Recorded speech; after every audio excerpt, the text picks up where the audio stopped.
G'day, this video profiles a section of blue rag track which runs between the Trig Point and the Wongungarra River.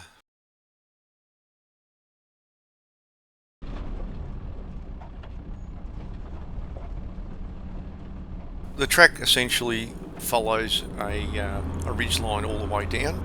It's very narrow, but as you can see the track is actually arguably in better condition than the first section of the track to the Trig Point, and I think this just reflects the amount of traffic. This is the first time we'd driven from the Trig Point down to the river, and this track, if you follow various Facebook groups, is notorious for some pretty catastrophic failures of four-wheel drives, and I was sort of curious to see what the hell is causing all these four-wheel drives to fail, particularly climbing back out of the valley.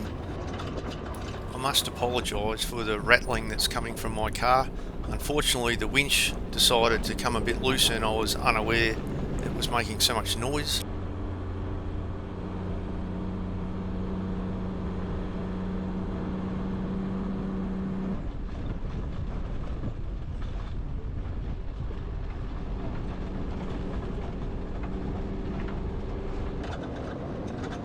The first section takes you across some fairly open country, not a lot of trees, you're in the snow line, and then it starts to descend down into some fairly decent forest, and then it starts to change and the slopes start to increase a bit. So here we are now entering the forest section, so we've come down almost below the snow line. Track's in really good shape still.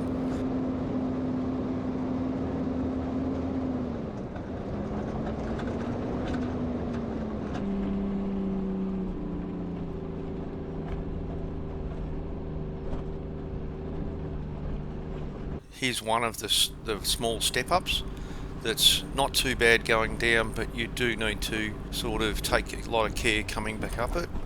There's also a couple of rock step-ups as well. In terms of the track slopes, this is not a very steep track at all. The track barely hits 20 degrees, and it only happens a couple of times on the way down. I would say it fits into the moderate sort of category. It's certainly not a steep track.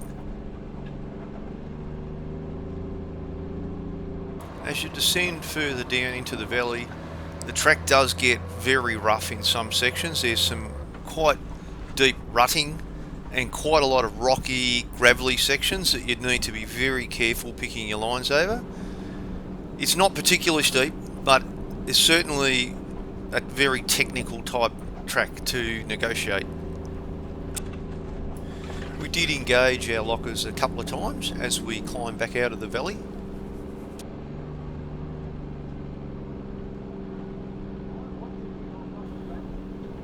Here's a section that's fairly rutted, so there are some pretty decent sections. There's a bit clayey there as well, which would obviously get very slippery in the wet.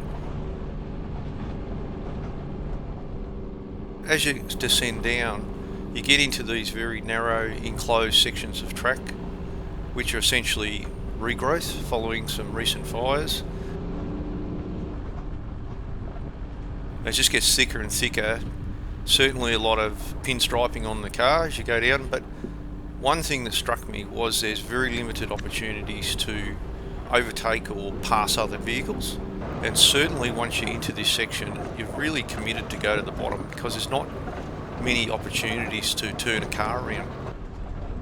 This is not a track to be taken lightly because you just can't just bail out if you decide things aren't quite right.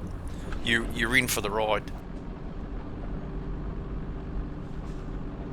We're now starting to approach the bottom of the valley. There are a couple of little tight switchbacks to negotiate, but nothing too serious.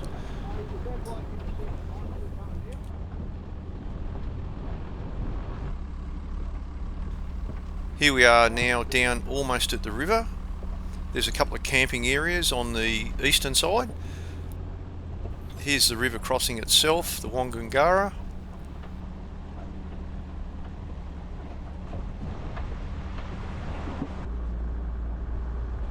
And you're just a little bit of a step up there and it takes you into the campground.